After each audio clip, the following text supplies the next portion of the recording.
Tonight, Alexei Navalny's death sparking outrage among his supporters in Russia and around the world. We know that Putin is responsible. Across Russia, Navalny's grieving supporters laying flowers in his memory and praying, braving a ban on any tributes, more than 300 arrested.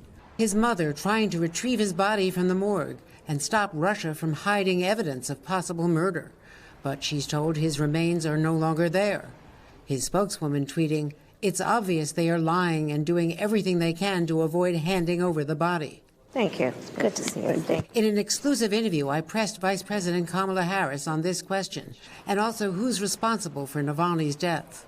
Is there any indication that it's not Vladimir Putin? Do we have any evidence? We will verify it at some point. His spokesperson has said they want the body back, and that the Russians are now investigating his body. Destroying evidence, perhaps? Well, I wouldn't put it past them, but we'll make a determination. The death of Putin's most celebrated opposition leader galvanizing world leaders gathered in Munich, along with Ukraine's President Volodymyr Zelensky. Putin is a threat to all free nations.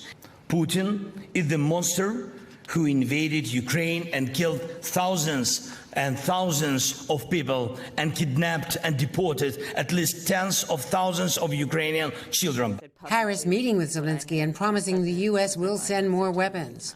We stand with Ukraine. We have stood with Ukraine since day one. We are thankful for this, but we need now your unity during such a challenging period for us. But with Ukraine retreating overnight from a frontline city, now decimated by Russian attacks. Do you think that Ukraine can survive a year, this year, on the battlefield without American aid? Ukraine needs our support, and we must give it.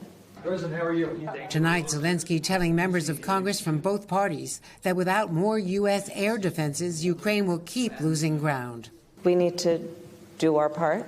Do we stand with our friends in the face of extreme brutality or not? And I say we stand with our friends. Do you think that Vladimir Putin has been emboldened by what Donald Trump said about NATO and about Putin?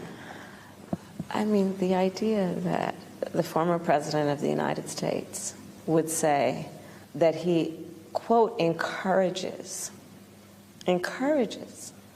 a brutal dictator to invade our allies, and that the United States of America would simply stand by and watch. No previous United States president, regardless of their party, has bowed down to a Russian dictator before. And now we are seeing an example of something I just believe that the American people would never support. Andrea joins us from Munich. Now, Andrea, on the situation in Gaza, today Israeli Prime Minister Netanyahu repeated his intention to go into Rafah. What did the vice president have to say? Well, that's right, Jose. Harris told me she's concerned about the more than 1 million people sheltering there. But she says the president has not decided to stop arming Israel. Jose? Thanks for watching. Stay updated about breaking news and top stories on the NBC News app or follow us on social media.